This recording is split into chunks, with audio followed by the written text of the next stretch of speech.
Assalamualaikum warahmatullahi wabarakatuh. Om Swastiastu. Halo teman-teman, pada video kali ini saya akan membahas materi tentang prinsip persepsi desain pembelajaran pada mata kuliah Desain Pesan Pembelajaran. Sebelumnya, perkenalkan nama saya Isna Nur Khalifah dengan NIM 20110211011 dari Program Studi Teknologi Pendidikan Universitas Pendidikan Ganesha. Nah, sebelumnya kita harus mengetahui apa itu persepsi. Persepsi adalah proses seseorang mengetahui atau menginterpretasikan atau menafsirkan sesuatu melalui organ panca indera. Persepsi sifatnya relatif daripada absolut. Nah, apa sih prinsip persepsi itu? Terdapat 5 prinsip-prinsip persepsi. Yang pertama, persepsi terhadap gambar. Yang kedua, persepsi terhadap tabel, grafik, dan diagram. Yang ketiga, persepsi terhadap teks. Yang keempat, persepsi terhadap gambar dan teks secara bersamaan. Yang kelima, persepsi terhadap suara. Langsung saja, yang pertama adalah persepsi terhadap gambar. Gambar yang baik adalah gambar yang mampu dipersepsikan sama seperti apa yang diharapkan penyaji pesan. Para penyaji pesan mesti berhati-hati menampilkan gambar ke dalam sebuah teks.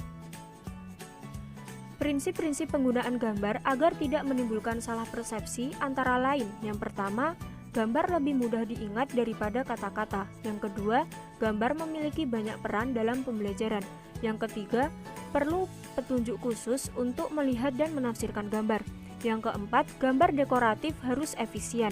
Yang kelima, gambar representatif harus relevan. Yang keenam, gambar organisasional menekankan hubungan temporal dan tata ruang. Yang ketujuh, gambar interpretatif harus disederhanakan dan diberi label. Yang kedelapan, gambar transformasional harus cukup realistis. Yang kesembilan, warna dapat menyalurkan dua tujuan pesan. Selanjutnya, yang kedua, persepsi terhadap tabel, diagram, dan grafik. Diagram, tabel, dan grafik digunakan untuk memvisualisasikan konsep-konsep abstrak dan mengilustrasikan hubungan antara konsep tersebut. Tabel merupakan kumpulan data yang disusun berdasarkan baris dan kolom. Mengingat pentingnya peran tabel, diagram, dan grafik, berikut ini merupakan prinsip-prinsip yang perlu diperhatikan. Yang pertama, tabel, diagram, dan grafik dapat membuat ide-ide abstrak lebih konkret dan mudah dipahami. Yang kedua, efisiensi dan akuransi informasi pada grafik dan diagram. Yang ketiga, hindari grafik atau diagram yang rumit.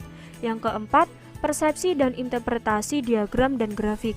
Yang kelima, atur posisi elemen grafik maupun grafik. Yang ketiga, persepsi terhadap teks.